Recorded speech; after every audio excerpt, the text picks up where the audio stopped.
ওয়াল আরদ, মানে আল্লাহ পাকের কুরসিটা আসমান জমিনকে ঘিরে রেখেছে। আর বলে রাখি যে প্রত্যেক ফরজ নামাজের পর যে আয়াতুল কুরসি পড়ে জান্নাতে যাওয়ার জন্য তার একটাই বাধা, মৃত্যু। মৌত হয়ে গেলে জান্নাতে চলে যাবে। একটা হাদিস আসছে, রাত্রেবেলা ঘুমানোর সময় কেউ যদি আয়াতুল কুরসি পড়ে সারা রাত আল্লাহর পক্ষ থেকে একজন ফেরেশতা তাকে পাহারা দিবে ইনশাআল্লাহ। এই ফেরেশতা তো দেখা যায় না, দেখা যায়? তো কয়দিন পর যদি বলে যে যা দেখা যায় না তা বিশ্বাস করা যাবে না, আসলে কিন্তু এপিস্টেমোলজি তাদের এটাই, যা দেখে না তা বিশ্বাস করে না। পশ্চিমারা কি ফেরেশতায় বিশ্বাস করে? কেন করে না? এটা তো একটা প্রশ্ন, উত্তরটা আমি বলছি আপনাদেরকে। কারণ তাদের জ্ঞান তত্ত্ব হচ্ছে যা চোখে দেখি না, যা পরীক্ষা নিরীক্ষা পর্যবেক্ষণে আসে না, তার কোনো অস্তিত্ব নাই। এটা ওদের ফিলোসফি অফ এডুকেশন, শিক্ষা দর্শন। এটাকে আমরা ফিলোসফির ভাষায় বলি এপিস্টেমোলজি বা জ্ঞান তত্ত্ব। জ্ঞান তত্ত্ব টিচার যারা আছেন তারা বুঝবেন, তাদের জ্ঞান তত্ত্ব এমন। আর আমাদের জ্ঞান তত্ত্ব উল্টা, টোটালি ডিফারেন্ট। আমরা কি বলি? আমরা বলি ওয়াকুলিল হাক্কু মির রাব্বিকুম, সত্য আল্লাহর পক্ষ থেকে আসে। আমরা বলি যে অদৃশ্যে বিশ্বাস না করা পর্যন্ত কেউ মুমিনই হতে পারবে না। ইমানের কয় পিলার? ইমানের কয় পিলার? 6 পিলার। আমানতু বিল্লাহি, আল্লাহর প্রতি বিশ্বাস করলাম, ওয়া মালাইকাতিহি, তার ফেরেশতাগণের প্রতি, ওয়া কুতুবিহি, আল্লাহ পাকের আসমানি কিতাব সমূহের প্রতি, ওয়া রুসুলিহি, আল্লাহ পাকের রাসূলগণের প্রতি, ওয়াল ইয়াউমিল আখির, পরকালের প্রতি, ওয়াল কদরি খায়রিহি ওয়া শাররি, তাকদীর বা ভাগ্যের ভালো মন্দের প্রতি। এই 6টার একটাও কি চোখে দেখা যায়? আল্লাহকে দেখেছেন? ফেরেশতা দেখেছেন? আমাদের নবীকেও কি দেখেছেন? শুধু কোরআনটা আপনি চোখের সামনে দেখছেন, আর কিচ্ছু আপনি দেখছেন না। পরকাল দেখেছেন? তাকদীর ভাগ্য দেখেছেন? কিচ্ছু দেখি নাই। এই 6টা পিলারে বিশ্বাস না করতে পারলে কেউ মুমিন হতে পারবে না। পারবে? আলিফ লাম মিম যালিকাল কিতাবু লা রাইবা ফি হুদাল লিল মুত্তাকিন, কারা মুত্তাকি? আল্লাযীনা ইউমিনুনা বিল গায়বি। এই যে 6টা গায়েবে যারা বিশ্বাস করে এরা হলো মুমিন, মুত্তাকি। তাহলে আমাদের জ্ঞানের ভিত্তিটা কি? আমরা অদৃশ্যে বিশ্বাস করি, আর ওদের জ্ঞানের ভিত্তি হচ্ছে ওরা চাক্ষুষ যা দেখে তাতে বিশ্বাস করে। এই জায়গাতেই তো পার্থক্য জ্ঞানতাত্ত্বিক। এই কারণেই ওরা ফেরেশতায় বিশ্বাস করে না, আল্লাহ বিশ্বাস করে না, নবী রসুলগণে বিশ্বাস করে না। তারা বলছে আল্লাহর সন্তান আছে, নাউজুবিল্লাহ। হ্যাঁ, তারা আসমানি কিতাবে বিশ্বাস করছে না, তার ধর্মের কনসেপ্টে বিশ্বাস করছে না। তারা পরকাল, পুনরুত্থান, হাসর, কিয়ামত, মিজান, পুলসিরাত কিছুই বিশ্বাস করে না। বিশ্বাসগত পার্থক্য এখানে। এখন মুমিন মুসলিম হিসাবে আমরা বিশ্বাস করি আল্লাহ পাকের ফেরেশতা আছে না নাই? আছে। এখন এই ফেরেশতারা 8জন ফেরেশতা, বড় বড় 8জন ফেরেশতা, তারা আল্লাহ পাকের আরশটাকে ধরে রেখেছে। কয়জন ফেরেশতা? 8জন। এই 8জন ফেরেশতা আল্লাহর আরশকে টেনে নিয়ে আসবে কিয়ামতের মাঠে। বলেন সুবহানাল্লাহ। আল্লাহ পাকের এমনও ফেরেশতা আছেন যারা একটা ফুৎকার দিবে, জাস্ট একটা ফু, এক ফুৎকারে পুরো মহাবিশ্ব ধ্বংস হয়ে যাবে। এত শক্তিশালী ফেরেশতা আছে আল্লাহ পাকে। আমরা যখন মায়ের গর্ভে ছিলাম, এরকম একজন ফেরেশতাই আল্লাহর পক্ষ থেকে রূহ নিয়ে এসে মায়ের গর্ভে ফুঁকে দিয়েছে এবং আল্লাহর হুকুমে 4টা বিষয় লিখে দিয়েছে। আমরা প্রত্যেকে যখন মায়ের গর্ভে ছিলাম, বয়স ছিল 4 মাস 10 দিন। আমরা তো সব ভুলে গেছি এখন, এগুলো মাত্র 4 মাস 10 দিন। এখন শরীরে শক্তি আছে তো, এই জন্য শৈশব, বাল্যকাল সব ভুলে গেছি। আবার একদিন শরীরে শক্তি থাকবে না, তখন আবার আল্লাহ আল্লাহ করা শুরু করবে। 2 দিন ডায়রিয়া হলেই আল্লাহ আল্লাহ শুরু হয়ে যায়। যখন মানুষ সুস্থ থাকে আল্লাহর বিরুদ্ধাচারণ করে, আল্লাহ বলতে কেউ নাই। ঠিক আছে? তো ওই ফেরেশতা লিখে দিয়েছেন 4টা জিনিস আল্লাহর পক্ষ থেকে। 1, সেই ব্যক্তির হায়াত কতটুকু হবে। 2, দুনিয়াতে রিজিক পাবে, কি কি রিজিক পাবে। 3 নাম্বার, তার কাজগুলো কি কি হবে, দুনিয়ায় কি কি কাজ করবে সে। আর 4 নাম্বার, তার সৌভাগ্য, সে সৌভাগ্যবান হবে না দুর্ভাগ্যবান হবে, মানে জান্নাতি হবে না জাহান্নামী হবে। এটা লিখে দেওয়া হয়ে গেছে। এখন এরকম 8জন বড় বড় ফেরেশতা আল্লাহর আরশটাকে ধরে রেখেছে। আর আমরা বলছি কুরসির কথা। এই কুরসি আসমান জমিনকে ঘিরে আছে। আর আয়াতুল কুরসি যে ব্যক্তি তেলাওয়াত করবে ইনশাআল্লাহ তাআলা আল্লাহর পক্ষ থেকে একজন ফেরেশতা তাকে সারা রাত পাহারা দিবে ইনশাআল্লাহ। একে অপরকে আল্লাহর জন্য মহব্বত করে। বয়ফ্রেন্ড গার্লফ্রেন্ড ট্র্যাডিশন বলা হচ্ছে না, বয়ফ্রেন্ড গার্লফ্রেন্ডের হারাম জেনার ভালোবাসা বলা হচ্ছে না। কি বলা হচ্ছে? দিনের জন্যে, আল্লাহর জন্যে দুজন পরস্পরকে ভালোবাসে, আল্লাহর জন্যেই বিচ্ছেদ ঘটে। 5 নাম্বার, সেই ব্যক্তি যাকে, যুবক ভাই শোনেন ভালো করে, সেই ব্যক্তি যাকে কোনো সুন্দরী নারী জেনার জন্য ডাকে, সুন্দরী উচ্চ বংশের কোনো মেয়ে নিজেই জেনা করার জন্য ডাকে, কিন্তু যুবক বলে আমি আল্লাহকে ভয় করি, ইন্নী আখাফুল্লাহ, আমি আল্লাহকে ভয় করি। এরকম যুবক আছে এখনো বাকি সমাজে? এখন তো ইচ্ছা করেই মানুষ জেনা করে। এখন তো জেনা এত সহজ, মানুষ 1000, 1500, 2000 টাকা দিয়ে জেনা করতে পারে। এই সমাজে জেনা সহজ, বিয়ে হয়েছে কঠিন। এই সমাজে জেনাটা সহজ হয়ে গেছে, বিয়েটা কঠিন হয়ে গেছে। এই জন্য বিয়ের ঝামেলা অনেকে যেতে চায় না। জেনা করেই তো আমি যা উদ্ধার করার করছি, বিয়ে করলে খাওয়াতে হবে, নিজের পায়ে দাঁড়াতে হবে, এই লাগবে সেই লাগবে, সুবহানাল্লাহ। কিন্তু প্রিয় ভাই মনে রাখবেন, যদি আপনি জেনা থেকে বেঁচে থাকতে পারেন, আল্লাহ পাক আপনাকে সাক্ষাৎ মৃত্যুর হাত থেকেও বাঁচাতে পারেন। এটা আমি এমনি এমনি বলি নাই, আমি দলিল দিচ্ছি। জেনা এমন একটা পাপ, যেই পাপ থেকে যদি কোনো যুবক নিজেকে বাঁচাতে পারে, আল্লাহ পাক তাকে সাক্ষাৎ মৌতের হাত থেকেও বাঁচাতে পারবে ইনশাআল্লাহ। কিভাবে? 3 বন্ধু যাচ্ছে রাস্তা দিয়ে, হঠাৎ করে ঝড়, বন্ধু 3 জন ঢুকে গেল গুহার মধ্যে। কিসের মধ্যে? গুহায়, যে পাহাড়ি এলাকায় আপনারা থাকেন যারা, গুহার মধ্যে। হঠাৎ করে পাহাড়ের পাথর দিয়ে গুহার মুখটা বন্ধ হয়ে গেল। এখন খোলার কোনো অপশন নাই। সবাই বলছে এখন 3 জন, এখন তো আমরা বের হতে পারবো না, সবাই সবার নেক আমলের ওসিলা দিয়ে আল্লাহর কাছে দোয়া করো। কিসের ওসিলা দিয়ে? নেক আমলের ওসিলা দিয়ে দোয়া করতে হয়। যে হাদিস, মৃত মানুষকে ওসিলা করে তার জন্য নজর মানত জবাই করে দোয়া করতে হয় না, নিজের নেক আমলের ওসিলা দিয়ে আল্লাহর কাছে দোয়া করতে হয়। আল্লাহ পাক এখন দোয়া শুনলেন। একজন বলছে আমি আমার পিতা মাতাকে খুব খেদমত করতাম, তাদেরকে দুধ পান না করে দুধ পান করাতাম না, নিজেও করতাম না, ছেলেদেরকে করাতাম না। আল্লাহ এই কাজটা তোমার ভালো লাগলে আজকে গুহার মুখ থেকে পাথর সরিয়ে দাও। পাথর একটু সরে গেল। পাথর আল্লাহর কথা শোনে কিনা? শোনে না? সবাই আল্লাহর কথা শোনে। আগুন আল্লাহর কথা শোনে কিনা? ইব্রাহিমের জন্য আগুন ঠান্ডা হয়ে যায় নাই? আচ্ছা, তারপরে আরেকজন দোয়া করছে, আল্লাহ আমার এক কর্মচারী ছিল, তার বেতন বাকি ছিল, সে বেতন না নিয়ে চলে গেছে, আমি সেই বেতনটা দিয়ে কিছু গবাদি পশু কিনেছি। আস্তে আস্তে গবাদি পশু বেড়েছে, অনেক দিন পর সে এসেছে টাকা চাওয়ার জন্য। তা আমি বলেছি সবই তোমার, সব নিয়ে চলে যাও। সে বলেছে আপনি কি ফাইজলামি করতেছেন আমার সাথে? আমার টাকা আমাকে দেন। বলছে না, তোমার টাকা দিয়ে আমি এটা কিনেছিলাম, আজকে বংশবৃদ্ধি হয়েছে, সব তোমার, নিয়ে যাও। সে নিয়ে গেল।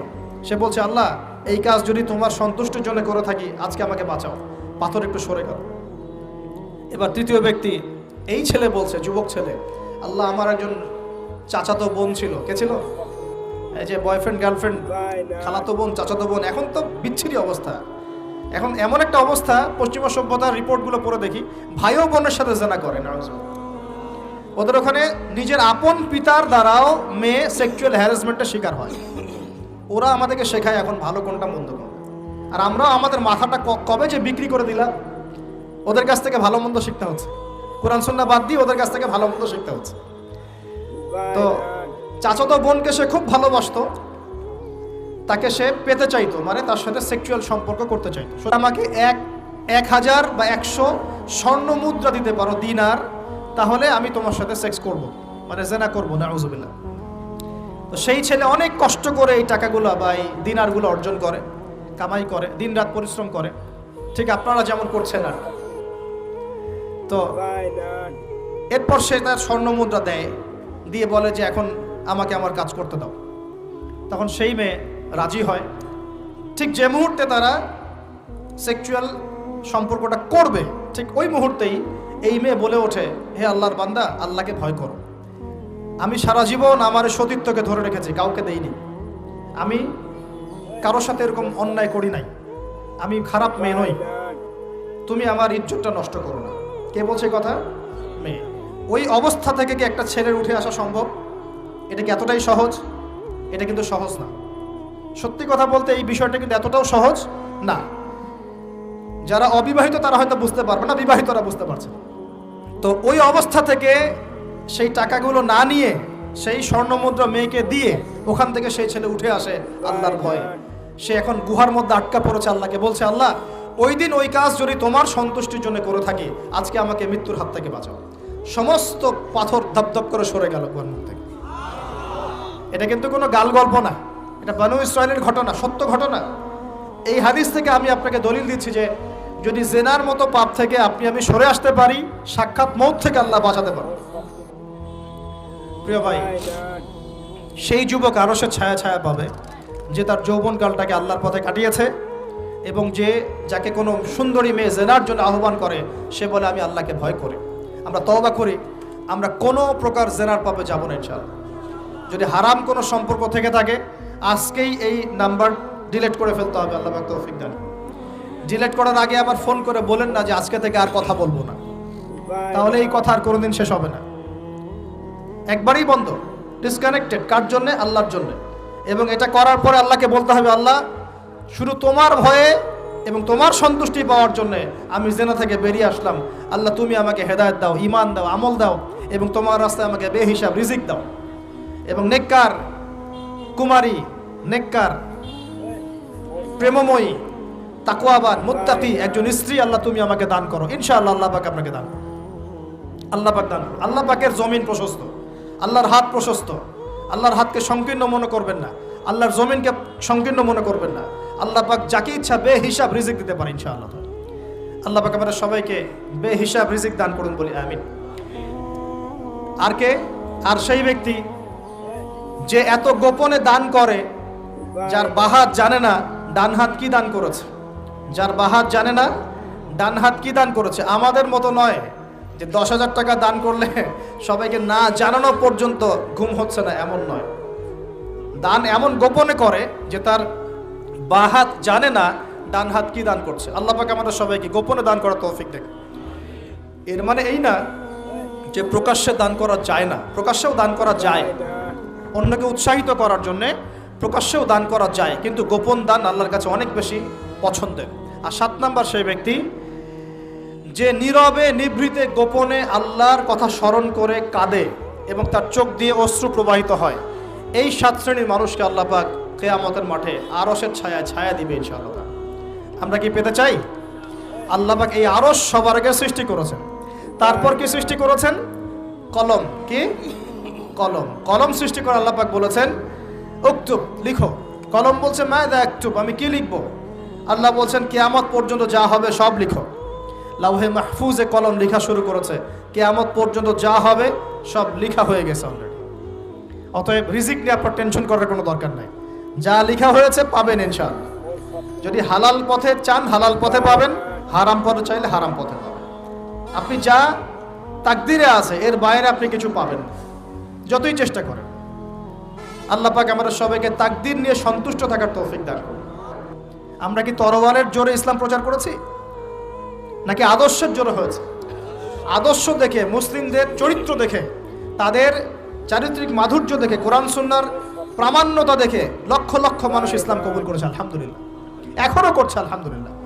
এখন যে সারা বিশ্বে মানুষ মুসলিম হচ্ছে, কোন জায়গায় মুসলিমরা গলার জোরে তরবারের জোরে ইসলাম প্রচার করছে দেখান দেখি।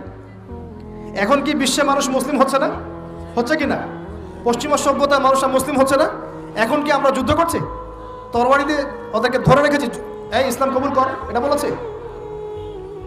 প্রিয় ভাইরা, এটা বলতে চাচ্ছিলাম, ফেরেশতারা বলেছেন রক্তপাত ঘটাবে আর ফাসাদ সৃষ্টি করবে। তারা কি সঠিক না ভুল? ফেরেশতারা সঠিক না ভুল? সঠিক। তারা কি গায়েব জানতেন? উত্তর না। তারা কিসের আলোকে বলেছেন? ওই যে বাসিরা, দূরদর্শিতা। জিন জাতি যা করেছে এরা তো তাই করতে পারে। আল্লাহ পাক কি বলছেন? আল্লাহ পাক বলছেন ইন্নী আ'লামু মা লা তা'লামুন, আমি যা জানি তোমরা তা জানো না। মানে আমার অনেক শুকরগুজার বান্দা থাকবে যারা আমার আনুগত্য করবে, আমার বিরুদ্ধাচরণ করবে না। আমরা ওই বান্দাদের অন্তর্ভুক্ত হতে চাই, আল্লাহ পাক কবুল করুন বলি। এটা বলে রাখি যে জান্নাতের 120টা কাতার হবে। কয় কাতার? 120 কাতার। এর মধ্যে 80টা কাতার হবে উম্মতে মুহাম্মাদের মধ্য থেকে আলহামদুলিল্লাহ। এবার আল্লাহ পাক আদম আলাইহিস সালামকে সৃষ্টি করলেন নিজ হাতে। সূরা সাদের মধ্যে আল্লাহ পাক বলেছেন খালাকতু বিয়াদাই, আমি নিজ হাতে ওকে সৃষ্টি করেছি। আল্লাহর হাত কেমন সেটা ব্যাখ্যা করার দরকার নাই, এগুলো নিয়ে চিন্তা করতে যাবেন না। আল্লাহ পাকের মতোই, কারোর সাথে সাদৃশ্যপূর্ণ নন। আল্লাহ পাক এবার আদম আলাইহিস সালামকে সৃষ্টি করে নাম শিক্ষা দিলেন।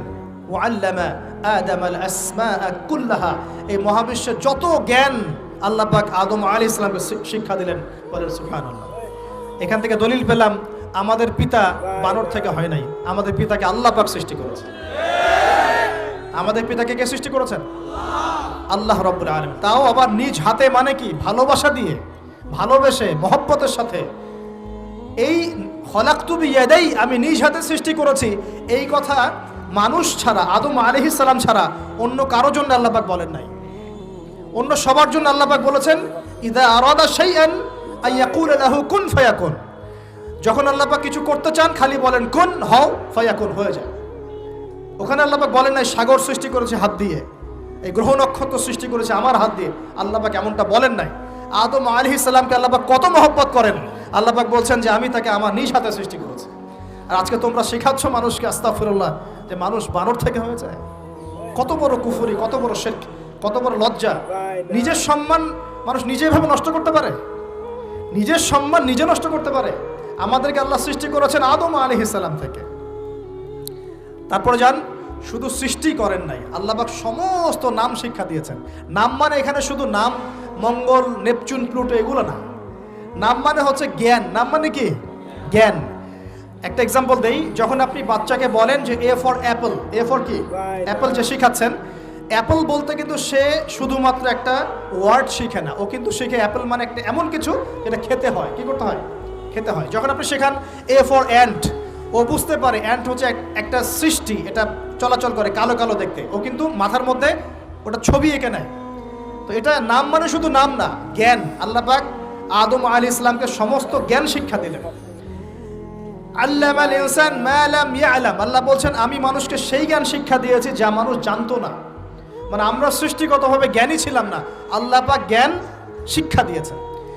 কোন জ্ঞান শিক্ষা দিয়েছেন? যে জ্ঞান ফেরেশতাদেরও ছিল না। বলেন সুবহানাল্লাহ। আল্লাহ পাক জ্ঞান শিক্ষা দিয়ে ফেরেশতাদের সামনে নিয়ে গিয়ে বলছেন তোমরা এই নামগুলো বলো দেখি। ফেরেশতারা বলছেন লা ইলমা লানা ইল্লা মা আল্লামতানা, আল্লাহ আমাদের তো সেই জ্ঞান নাই, যা আপনি শিখিয়েছেন অতটুকুই জানি, এর বেশি জানি না। এবার আল্লাহ পাক বলছেন ইয়া আদম আম্বিহুম বিআসমাইহিম, আদম তুমি সব নাম বলে দাও দেখি। আদম আলাইহিস সালাম সমস্ত নাম ধর করে সব বলে দিলেন। আমাদের পিতা জ্ঞানী ছিলেন না? ছিলেন না? আল্লাহ পাক নিজে তাকে জ্ঞান শিক্ষা দিয়েছে। আর আমরা বলছি মানুষ আস্তাগফিরুল্লাহ অন্য প্রাণী থেকে আসছে। সুবহানাল্লাহ, কত অদূরদর্শী মানুষেরা, কত সুদূর প্রসারী একটা কুফরি মতবাদ। এবার আল্লাহ পাক আদম আলাইহিস সালামকে বলছেন তুমি নাম বলে দাও, তিনি সব নাম বলে দিলেন। এবার গিয়ে আল্লাহ পাক ফেরেশতাদেরকে বলছেন এবার তোমরা একটা কাজ করো, ইয কুলনা লিল মালাইকাতি ইসজুদু লি আদম, তখন আল্লাহ পাক বলছেন যে আমি ফেরেশতাদেরকে বললাম তোমরা সবাই এখন আদমকে সিজদা করো। বলেন সুবহানাল্লাহ। কত সম্মান আমাদের পিতার। মহাবিশ্বে ফেরেশতাদের সামনে আল্লাহ পাক তাকে সিজদা করালেন ফেরেশতাদেরকে দিয়ে। ফাসাজাদু, সবাই সিজদা করলো, ইল্লা ইবলিস। কে সিজদা করলো না? ইবলিস। এখানে একটা বিষয় মনে রাখেন, আমাদের পিতাকে কিসের কারণে সম্মানিত করা হয়েছে? শারীরিক গঠন, চেহারার সৌন্দর্য, টাকা পয়সা, রিজিক, কোনটার কারণে? এইটাই মনে রাখবেন। মুসলিম উম্মাহ যদি আজকে সারা বিশ্বের নেতৃত্ব দিতে চায়, সবাইকে জ্ঞানী হতে হবে, জ্ঞানের বিপ্লব ঘটাতে হবে। বলেন সুবহানাল্লাহ, বলেন আমিন। এই জ্ঞানের বিপ্লব ঘটাতে পারলে ইনশাআল্লাহ মুসলিম উম্মাহ আবার সেই জায়গায় যাবে যেখান থেকে আমরা এসেছি। জ্ঞান ছাড়া আমরা কিচ্ছু করতে পারবো না। আর এই জ্ঞান মানে শুধু একমুখী শিক্ষা নয়, জেনারেল শিক্ষা, ইসলামিক শিক্ষা, এই দুইটাকে হারমোনিয়াসলি কম্বাইন্ড করতে হবে, করে এমন জ্ঞান অর্জন করতে হবে যেই জ্ঞান দিয়ে বিশ্বকে আমরা চ্যালেঞ্জ করতে পারি। এটাই এই বিশ্বের সবচেয়ে বড় চ্যালেঞ্জ এখন, মুসলিমদের সবচেয়ে বড় চ্যালেঞ্জ এখন এটাই। ইসলামিক শিক্ষা এবং জেনারেল শিক্ষাকে একত্রিত করে এমন প্রজন্ম তৈরি করা যে প্রজন্ম আগামী দিনে উম্মাকে নেতৃত্ব দেবে ইনশাআল্লাহ। এই একটা কাজ যদি কেউ করে যেতে পারে, আল্লাহ পাক তৌফিক দেখ। আমরা দোয়া করি আল্লাহ পাক এমন নেতা আমাদের উপরে নিয়ে আসুক যারা এরকম প্রজেক্ট লঞ্চ করতে পারে। বলেন আমিন। দোয়া করতে কোনো সমস্যা? অথবা যদি কেউ হাল না ধরে, আল্লাহ পাক যেন এমন কিছু মানুষ তৈরি করে দেন যারা এই জ্ঞানতাত্ত্বিক বিপ্লব নিয়ে কাজ করবে ইনশাআল্লাহ। এটা সবচেয়ে ইম্পর্টেন্ট কাজ এখন। না হলে আজকে থেকে 20-30 বছর পরে এই প্রজন্মকে আপনি আর খুঁজে পাবেন না। দেখবেন এমন প্রজন্ম চলে আসছে যারা বলবে আল্লাহর সাথে আমাদের কোনো সম্পর্ক নাই, নামাজ পড়বে না, রোজা রাখবে না, যাকাত দিবে না, আল্লাহকে চিনবে না। দেখে নিয়েন, আমরা দোয়া করি এমনটা না হোক, কিন্তু যদি আমরা হাল ছেড়ে দিই এখন এমনটাই হবে সামনে। এটা খিদিরের দৃষ্টিভঙ্গি দিয়ে আপনাদেরকে বললাম। জ্ঞানতাত্ত্বিক রেভলিউশন দরকার। যদি কেউ কোনো উদ্যোগ না গ্রহণ করে, অ্যাটলিস্ট বাসায় পারিবারিকভাবে হলেও আপনাকে শেখাতে হবে সন্তানকে, কোনো অপশন নাই। এবার ফাসাজাদু, সবাই সিজদা করেছে, ইল্লা ইবলিস, ইবলিস করে নাই। কেন করছে না ইবলিসের সমস্যাটা কি? ইবলিসকে আল্লাহ পাক জিজ্ঞাসা করছেন, মা মানাআকা আল্লা তাসজুদা ইযা আমারতুক, আমি তোমাকে আদেশ করলাম আদমকে সেজদা করতে, কে তোমাকে নিষেধ করলো সেজদা করতে? ইবলিস বলছে, বেশি চালাক, বেশি বোঝে যারা, অতিরিক্ত বুদ্ধিজীবী। ইবলিস ছিল বেশি বুদ্ধিজীবী। ইবলিস ছিল কি? অতিরিক্ত মাত্রার বুদ্ধিজীবী। আছে না আমাদের সমাজের এরকম কিছু মানুষ? ও বলছে খালাকতানি মিন নার, আমাকে সৃষ্টি করেছেন আগুন দিয়ে, আগুন তো সুপিরিয়র মাটির চাইতে। ও খালাকতাহু মিন তিন, আর আপনি এই আদমকে সৃষ্টি করেছেন মাটি থেকে, কাদা মাটি দিয়ে, আমি কেন আদমকে সেজদা করতে যাব? যুক্তি, অতি যুক্তিবাদী, অতি বুদ্ধি। আল্লাহ পাক বলছেন ফাখরুজ মিনহা ফাইন্নাকা রাজিম, এখান থেকে বের হয়ে যাও, তুমি অভিশপ্ত। ফাইন্না আলাইকা লা'নাতা ইলা ইয়াউমিদ্দিন, আমার আদেশ লঙ্ঘন করার কারণে কিয়ামত পর্যন্ত তোমার উপর লানত, অভিশাপ বর্ষিত। আল্লাহ পাক তাড়িয়ে দিলেন, একদম থ্রোন অ্যাওয়ে। আমরা বলি না আউযু বিল্লাহি মিনাশ শাইতানির রাজিম, রাজিম শব্দের মানে হচ্ছে বিতাড়িত, থ্রোন অ্যাওয়ে, কার্সড, যাকে অভিশাপ করা হয়েছে।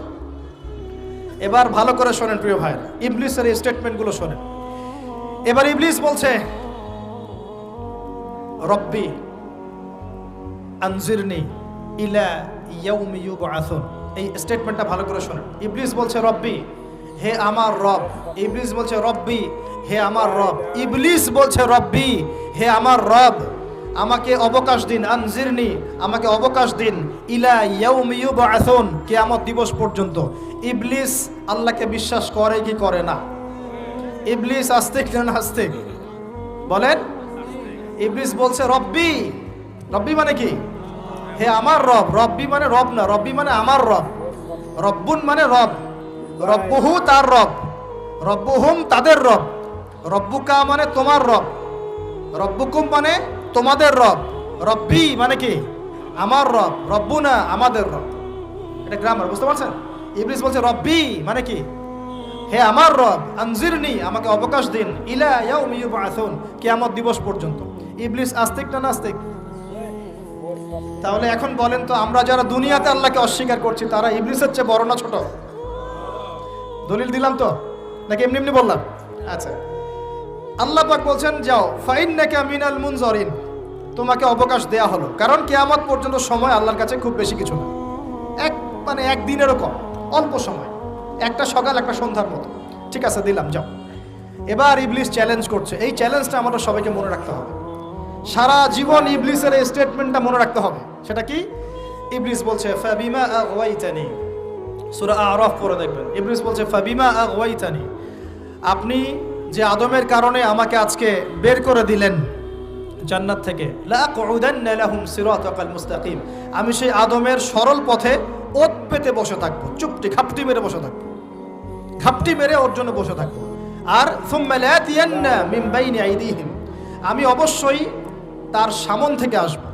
সুম্মা লাতিয়ান্নাহুম মিন বাইনি আইদিহিম, আমি আদম সন্তানদের সামন থেকে আসবো, সামন থেকে মানে সরাসরি ওয়াসওয়াসা দিব। ওয়া মিন খালফিহিম, পেছন থেকে আসবো মানে পিছন থেকে ওয়াসওয়াসা দিব। ওয়া আন আইমানিহিম, ডান দিক থেকে ওয়াসওয়াসা দিব। ওয়া আন শামাইলিহিম, বাম দিক থেকে আসবো। ওয়ালা তাজিদু আকসারাহুম শাকিরিন, আপনি বেশিরভাগ আদম সন্তানকে শুকরগুজার পাবেন না। ইবলিস ঠিক বলেছে না ভুল বলেছে?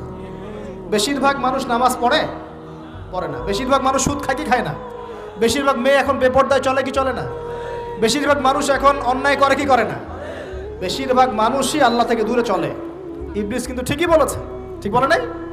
আচ্ছা, আল্লাহ পাক বলছেন ঠিক আছে যাও, তোমার চ্যালেঞ্জ তোমার জায়গায়, তবে আমার বান্দারা যদি সারা জীবনও অন্যায় করার পরে একবার, যদি খালি একবার, একটাবার মন থেকে তাওবাতান নাসুহা মানে প্রকৃত তওবা করে, খালেস তওবা করে, আল্লাহর কাছে ফিরে আসে, বলে আস্তাগফিরুল্লাহ, আল্লাহ আমাকে মাফ করে দাও, রব্বিগফির ওয়ারহাম, আল্লাহ মাফ করো, ক্ষমা করো, আস্তাগফিরুল্লাহাল্লাযী লা ইলাহা ইল্লা হুয়াল হাইয়ুল কাইয়ুম ওয়া আতুবু ইলাইহি, বা আমার কাছে একটাবার যদি মাফ চায়, ক্ষমা চায়, তার সারা জীবনের গুনাহ আমি মাফ করে দেব ইনশাআল্লাহ।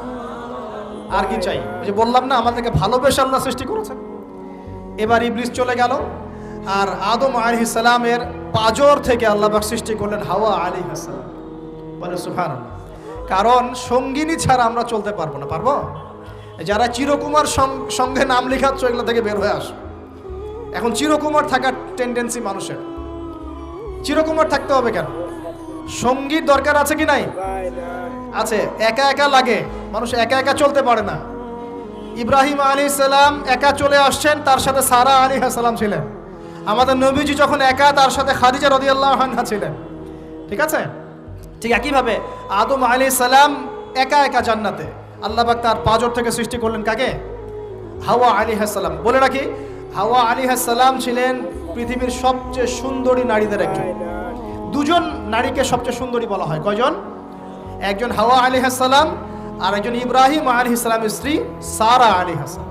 মনে থাকবে? এখানে মনে রাখবেন, নিজে যদি পবিত্র থাকেন, নিজের চরিত্রকে পবিত্র রাখেন, ইনশাআল্লাহ আপনি সব দিক থেকে ভালো একজন মেয়ে পাবেন ইনশাআল্লাহ। নিজের চরিত্র ঠিক থাকবে না, জেনা করবেন, 10 ঘাটের পানি খেয়ে আসবেন, দেখবেন যাকে বিয়ে করেছেন ও 15 ঘাটের পানি খেয়ে আসে। সতর্ক থাকবেন। আল্লাহ পাক হেফাজত করুন, বলি আমিন। এবার তারা দুজন জান্নাতে থাকতে লাগলেন। আল্লাহ পাক বলছেন, একটু মনোযোগ দেন। আল্লাহ বলছেন যে তোমরা দুজন জান্নাতে থাকো। ফাকুলা মিনহা রাগাদান হাইসু শি'তুমা, জান্নাতে যা ইচ্ছা তোমরা খাও, কোনো সমস্যা নেই, থাকো, খাও।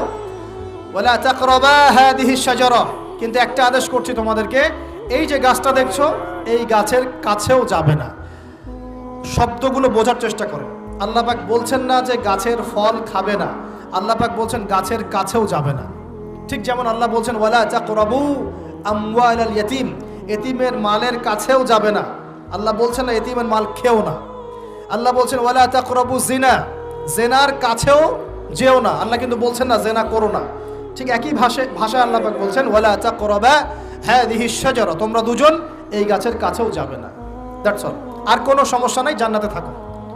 এবার তারা জান্নাতে থাকতে লাগলেন। থাকতে থাকতে এক পর্যায়ে ইবলিস ওয়াসওয়াসা দেওয়া শুরু করলো। কি ওয়াসওয়াসা দিল যে আমাদের পিতা মাতা সেখানে চলে গেলেন? ভাবার বিষয় তো নাকি? কি এমন বললো ইবলিস যে তা আমাদের পিতা মাতা রিসিভড হয়ে গেলেন? এই কথাটা আছে সূরা তহায়। কোন সূরা? তহা পড়ে দেখবেন। আল্লাহ পাক বলছেন ইবলিস আমাদের পিতাকে বোঝাচ্ছে, বলছে ইয়া আদম, হে আদম, হাল আদুল্লুকা, আমি কি তোমাকে জানিয়ে দিব, খবর দিব, আলা শাজারাতিল খুলদি ওয়া মুলকিন লা ইয়াবলা, এমন একটা গাছের কথা কি জানিয়ে দিব যেই গাছের কাছে গেলে বা তার ফল খেলে তুমি দুটো জিনিস পাবে, চিরস্থায়িত্ব পাবে, কোনোদিন মরবে না, আর বিশাল ক্ষমতার মালিক হবে। অন্য আয়াতে আসছে যে তোমরা ফেরেশতা হয়ে যাবে। এই দুটো কথা। তাহলে কি প্রলোভন দিল? চিরস্থায়িত্বের প্রলোভন এবং কি অমরত্বের প্রলোভন, অমরত্ব এবং ক্ষমতা। একটু মনোযোগ দেন। এই দুনিয়াতে যারা আল্লাহর পথ থেকে বিচ্যুত হয়ে গেছে, বেশিরভাগ এই দুইটার ফাঁদে পড়েছে। হয় ক্ষমতার ফাঁদে, না হলে দুনিয়ার এই যে মোহ, অমরত্ব, দুনিয়ার জীবন নিয়ে পড়ে থাকা, এই দুনিয়ার প্রেমেই মানুষ নিজের পথ হারিয়ে ফেলেছে। এই দুটোই হয়েছে।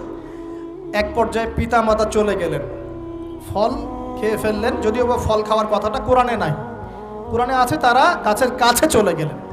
কি হলো গাছের কাছে যাওয়ার পরে? ফালাম্মা যাকাশ শাজারা, আল্লাহ পাক বলছেন যখন তারা গাছের কাছে চলে গেলেন। ভাই লক্ষ্য করেন, যখন তারা গাছের কাছে চলে গেলেন, প্রথম যে ঘটনা ঘটলো, বাদাত লাহুমা সাওআতুহুমা, তাদের যে কাপড় ছিল জান্নাতের কাপড়, গায়ে কাপড়টা ধাপাস করে খুলে পড়ে গেল। এখানে যদি আপনার কাপড়টা খুলে যায় কেমন লাগবে? বা কেউ যদি জোর করে কাপড় আপনার খুলে ফেলে কেমন লাগবে? কেউ যদি 10 জন জোর করে ধরে আপনার কাপড় খুলে দেয় কেমন লাগবে? আপনি নিজের জীবনের চাইতে বেশি কাপড়টা ধরে রাখার দিকে মনোযোগী হবেন না? আমাদের পিতা মাতাকে শয়তান জান্নাতে ফেরেশতাদের সামনে নগ্ন করে দিল, কাপড় খুলে পড়ে গেল। তার মানে জান্নাতে আমাদের পিতা মাতাকে নগ্ন করেছে কে? ইবলিস। তাহলে দুনিয়াতে যারা এখন আমাদের গা থেকে কাপড় খুলতে চায়, বেপর্দায় চলতে চায়, পর্দাকে কুপ্রথা বলে, কুসংস্কার বলে, যারা বলে যে অশ্লীলতার বিপ্লব ঘটুক, পোশাকের কোনো বাধা ধরা নিয়ম না থাকুক, সবাই স্বাধীন, যারা নগ্নতা অশ্লীলতার প্রচার প্রসার চায়, যারা মুসলিমদের গা থেকে কাপড় খুলতে চায়, এরা তাহলে কার হয়ে কাজ করছে? যেই কাজ শয়তান করেছে জান্নাতে, ওই কাজই তারা করছে এখন জমিনে। কথা কি প্রমাণ করতে পারলাম? প্রথম দুর্ঘটনা কোনটা? প্রথম দুর্ঘটনা এটা নয় যে তারা আল্লাহর হুকুম আহকাম ত্যাগ করেছেন, আল্লাহকে অস্বীকার করেছেন, কুফরি করেছেন, শিরিক করেছেন, এগুলো হয়নি। প্রথমে সর্বপ্রথম দুর্ঘটনা হয়েছে